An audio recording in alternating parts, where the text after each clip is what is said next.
Exercise number 12.3 हमारे पास है। Question number problem में फोर्थ और फिफ्थ। क्वेश्चन फोर्थ पे आप लिख लीजिए मोस्ट इंपॉर्टेंट।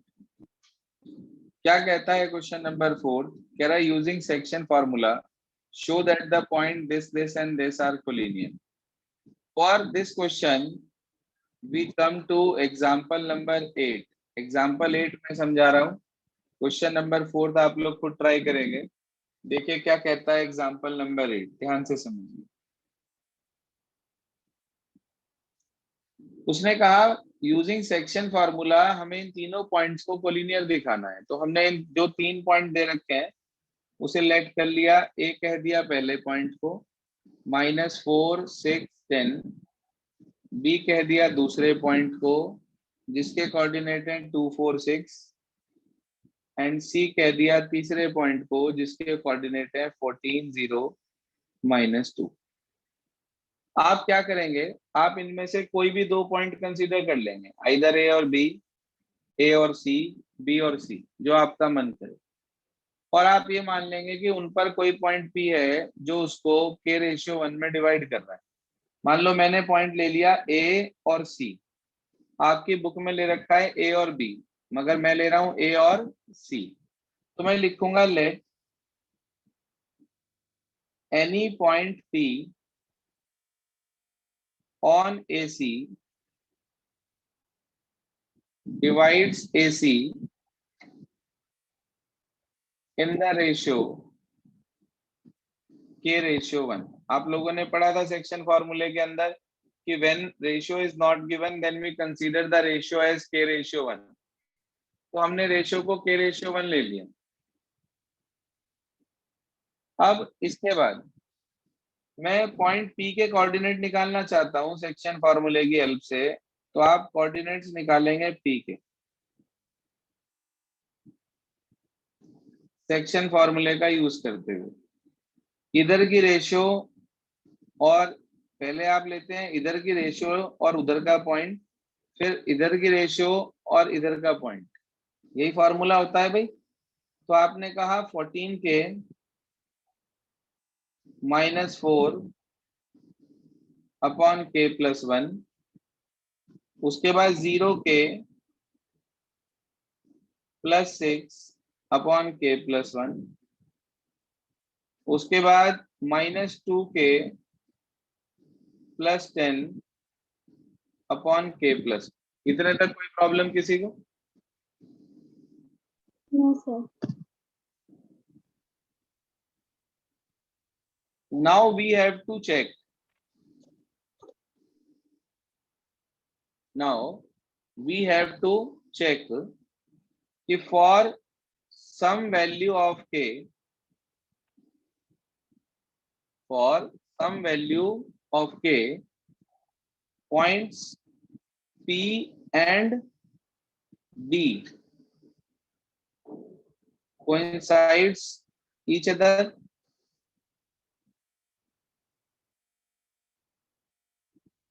उसके लिए आप क्या करेंगे भाई? आप कोई भी एक कोऑर्डिनेट पकड़ लो, चाहे तो x, चाहे y, चाहे z, और उसे इनमें से किसी एक x y z के इक्वल रख दो। x लोगे तो x के, y लोगे तो y के, z लोगे तो z के। बोलो कौन सा कोऑर्डिनेट लो, जो आपका मन करे। वाई। y ले लें, यानी कि 6 अपॉन k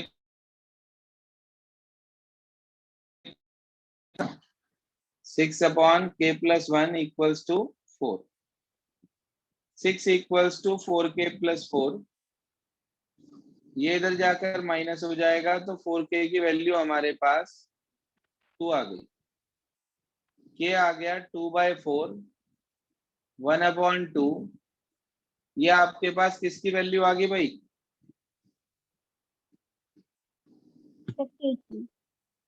k की। अब आप क्या करेंगे, ध्यान दीजिए।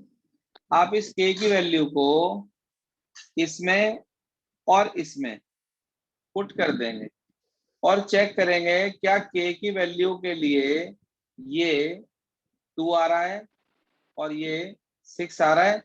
अगर ऐसा हो गया तो इसका मतलब k इक्वल्स टू हाफ के लिए ये पॉइंट P इस पॉइंट B के साथ कोइंसाइड कर जाएगा। आपने क्या माना था कि AC के ऊपर कहीं कोई पॉइंट P है। अब पॉइंट P और पॉइंट B जब कोइंसाइड कर गए तो इसका मतलब पॉइंट A, B और C तीनों कैसे हो गए? कोलिनियर। कोलिनियर। बिल्कुल ठीक बात। तो हम बिल्कुल उसी फंडामेंटल पे चलेंगे कि for k equals to half, करो calculate. 14k minus 4 upon k plus 1 रखो वैल्यू। हाफ रख दिया इसके अंदर हमने। तो जब आपने इसके अंदर हाफ रखा, यहाँ 7 रह गया, 7 माइनस 4 ये तो आ गया 3, और नीचे आ गया हमारे पास कितना, हाफ प्लस 1, तो 3 अपॉन 2 वो ऊपर चला गया। 3 से 3 कैंसिल, 2 आ गया हमारे पास। जरा चेक करना बच्चे, क्या ये 2 इस 2 के साथ मैच हो रहा है? Yes sir. फिर आपने दूसरा वाला ये वाला कोऑर्डिनेट निकाला, -2k plus 10 upon k plus 1। बोलो भाई, k को आपने हाफ रखा, हाफ से 2 कट गया, -1 बचा, 3 रह गया, सॉरी 10 माइनस 1 9 रह गया हमारे पास। नीचे आ गया हाफ प्लस 1 3 अपॉन 2, ये 3 है 2 ऊपर, इसे कैंसिल कर दिया 3 से, 3 2 जा 6। जरा चेक करना क्या 6 और ये मैच कर गए? यस हाँ जी। तो आप ये कह सकते हैं, so point B coincides with P, और आप अगली लाइन में लिख देंगे नीचे, hence A, B and C are collinear. देखो भाई, क्लियर है क्या ये स्टूडेंट्स? Yes sir. तो ये आपके पास हुआ क्वेश्चन नंबर 4 एक्सरसाइज 12.3 का। बिल्कुल ऐसा ही है, कोई भी 2 पॉइंट लेकर आप तीसरे को उस पर कोइंसाइड करा के दिखा देंगे और कह देंगे कि पॉइंट कोलिनियर हो गए। इसके बाद आगे चलते हैं हम। इसी सेम एक्सरसाइज का क्वेश्चन नंबर नेक्स्ट आता है हमारे पास प्रॉब्लम में, क्वेश्चन नंबर 5। देखिए क्या कहता है 5th क्वेश्चन। जी हाँ, क्वेश्चन 5th में कहा find the coordinate of the point which trisect the line segment joining the point this and this. ये क्वेश्चन आपने पिछले साल 10th में भी करा था, 2 डायमेंशनल ज्योमेट्री जहां पर थी, कोऑर्डिनेट ज्योमेट्री का चैप्टर था ना आपका।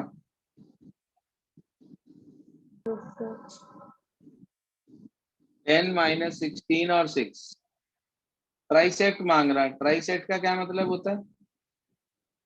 3 पार्ट्स में इक्वली डिवाइड करना। 3 पार्ट्स में इक्वली डिवाइड कर दिया। अब मुझे ये बताओ कि पीए की रेशियो AB के साथ AQ के साथ कितनी आएगी? 1:2। 1:2। ऐसे ही PB की रेशियो BQ के साथ कितनी आएगी? 2:1। तो यार दोनों पे इंटरनल वाला फार्मूला लगना है। पॉइंट A निकालने के लिए आप ये रेशियो लेंगे, ये दोनों पॉइंट्स। ऐसे ही पॉइंट B निकालने के लिए ये रेशियो लेंगे आप, ये दोनों पॉइंट्स, और फार्मूला लगाकर वैल्यू निकाल देंगे। बोलिए हो जाएगा या करके बताऊं? हो जाएगा। चलिए आगे देखते हैं। इसके बाद मिसलेनियस एक्सरसाइज में हमारी प्रॉब्लम है क्वेश्चन नंबर 2 3 5 6। देखिए सर, क्वेश्चन नंबर 2 बता रहे हैं आपको। पहले क्या कह रहा है बच्चे क्वेश्चन नंबर 2 में, ध्यान दीजिए। कह रहा है find the length of the medians of triangle with vertices this this and this. Median की लेंथ निकालनी, जितने भी मीडियन होते हैं। कितने मीडियन होते हैं ट्राइंगल में? 3। 3। आप मुझे बता सकते हैं मीडियन की लेंथ निकालनी है, कोई भी लेंथ या डिस्टेंस निकालने के लिए कौन सा फॉर्मूला इस्तेमाल करते हैं? Distance formula. फॉर्मूला। शाबाश, डिस्टेंस फॉर्मूला। मीडियन है मान लो ये पहला एडी। अच्छा, अगर एडी मीडियन है तो डी बीसी का क्या होगा? Mid point. Mid point. बिल्कुल, आप कहेंगे since BD is median it implies D is a midpoint of BC। D के कोऑर्डिनेट बताओ भाई, मिड पॉइंट फार्मूला लगा के। 3 2 0। चलो 3 2 0, ये D के कोऑर्डिनेट आ गए। अच्छा, आपको A के कोऑर्डिनेट भी पता है, D के कोऑर्डिनेट भी पता है, क्या आप AD डिस्टेंस निकाल सकते हो? Yes sir.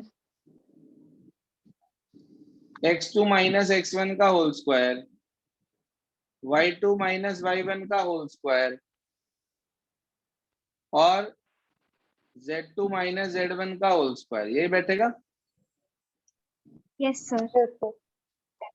तो ये आ गया 40 प्लस 9, 49 का अंडर रूट 7 यूनिट्स। ये कितने मीडियन निकाल दिए मैंने आपके सामने?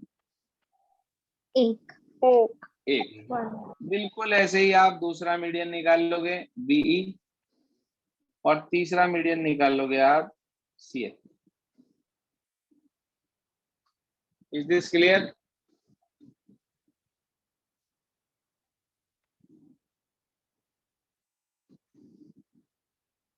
Yes sir. ये हमारे पास था मिसलेनियस एक्सरसाइज का क्वेश्चन नंबर 2। देखिए क्या कहता है क्वेश्चन नंबर 3 इसके बाद, सुनिए ध्यान से। क्वेश्चन नंबर 3 में आपसे ये कहा गया, if the origin is the centroid of triangle P Q R with P इतना क्यू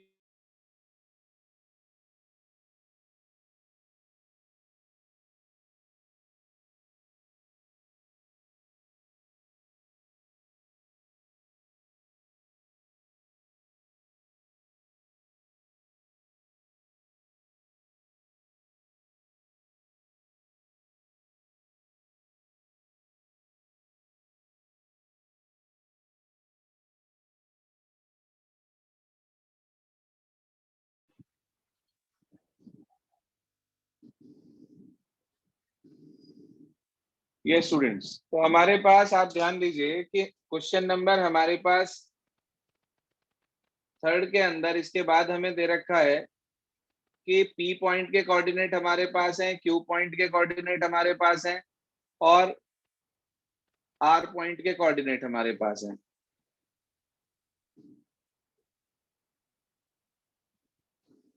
तो उस पर हम कैसे वर्क करेंगे? R के वर्टिसेस आपको दे रखे हैं 8 14 2C।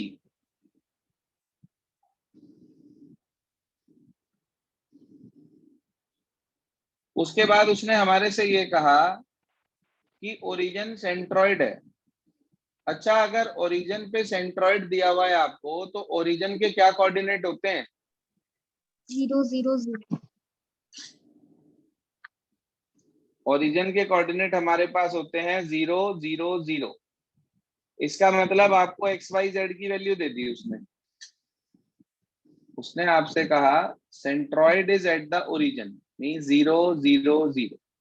तो आपने फॉर्मूला पढ़ा x equals to x1 plus x2 plus x3 upon 3। Now simply you put the values. x के प्लेस पर 0 आ गया, x1 है 2a, x2 है -4, x3 है 8 अपॉन 2। इस 2 की मल्टीप्लाई 0 से करेंगे 0 आ जाएगा, बचा 2a प्लस 4। 2a आपने इधर भेज दिया, -2a इक्वल्स टू 4। a की वैल्यू कितनी आ गई? -2। जैसे मैंने a निकाला है बिल्कुल ऐसे ही आप यहाँ पर अप्लाई करके b निकाल लेंगे, y वाला फार्मूला। उसके बाद अगला अप्लाई करके आप c कैलकुलेट कर लेंगे, हो जाएगा। यस। चलिए, ये था क्वेश्चन नंबर 3। इसके बाद हमारी अगली प्रॉब्लम है क्वेश्चन नंबर 5। देखिए क्या कहता है क्वेश्चन नंबर 5। कह रहा है एक पॉइंट आर है जिसके एक्स कोऑर्डिनेट 4 जो है lies on the line segment joining the point this and this. वो कह रहा है कोऑर्डिनेट बताने हैं पॉइंट आर के। अच्छा, आप ये देखो कि आपके पास एक लाइन सेगमेंट है पी और क्यू। पी के कोऑर्डिनेट आपको दे रखे हैं 2 -3 4 और क्यू के कोऑर्डिनेट आपको दे रखे हैं 8 0 10। वो कह रहा है इसके ऊपर कहीं कोई पॉइंट आर आ रहा है जिसका एक्स कोऑर्डिनेट 4 है। ना तो हमें वाई कोऑर्डिनेट पता, ना हमें जेड कोऑर्डिनेट पता। मैं आपसे पूछना चाहता हूं कि आपको आर का एक्स कोऑर्डिनेट पता है, क्या आप रेशियो निकाल सकते हो? Yes, sir. तो आपने कंसीडर कर लिया let ratio be k ratio 1। X का फॉर्मूला लगा दिया। फॉर्मूला होता है mx2 plus nx1 upon m plus n। ये x की वैल्यू आपको दे रखी है 4। 4 equals to 8k plus 2 upon k plus 1। इसे इधर भेज दिया आपने, तो 4k plus 4 equals to 8k plus 2। हाँ जी, इस 2 को इधर ले आए, 2 बचा। 8k में से 4k गया तो 4k बचा। k की वैल्यू आपके पास 2/4 यानी कि 1/2 आ गई। कोई प्रॉब्लम? हाँ जी, तो k रेशियो 1 की वैल्यू 1/2 आ गई हमारे पास। यहां तक कोई प्रॉब्लम किसी को? ये No, स्टूडेंट्स। अच्छा, अब मेरे पास ना तो y कोऑर्डिनेट है ना z, तो मैंने y का फार्मूला पढ़ रखा। my2 minus sorry plus ny1 upon m plus n लगा देंगे। रेशियो भी आ चुकी है, पॉइंट भी आपके पास है। तो रेशियो और पॉइंट जब दोनों ही आपको मिल चुके तो आप अकॉर्डिंगली उसमें अप्लाई कर देंगे और आपको y मिल जाएगा। ऐसे ही z का फार्मूला लगाएंगे। तो z में आपके पास फार्मूला होता है mz2 plus nz1 upon m plus n। पूरा करके दिखाऊं या कर लेंगे? कर लेंगे। सेम देखो, रेशियो आ चुकी है, पॉइंट आपके पास है ही। आप y का फार्मूला अप्लाई कर दो, z का फार्मूला अप्लाई कर दो, रिजल्ट आपको मिल जाएगा। देखो, जो क्वेश्चन नंबर 6 है उसमें कुछ स्टूडेंट बहुत परेशान होते हैं, जबकि मेरा मानना यह है कि वो बहुत आसान है, क्योंकि उसके अंदर ना स्क्वायर लगा के दे रखा है। दिख रहा है क्या आपको? स्क्वायर लगा के दे रखा है। pa square plus pb square equals to k square. K constant है, आप इसका फार्मूला लगा देना। भाई आपके पास पॉइंट पी के कोऑर्डिनेट नहीं है, उसे एक्स वाई जेड मान लेना। तो x-3 इस तरीके से खोलकर होल स्क्वायर खोल देना, इक्वेशन आपको मिल जाएगी, वो आंसर आ जाएगा।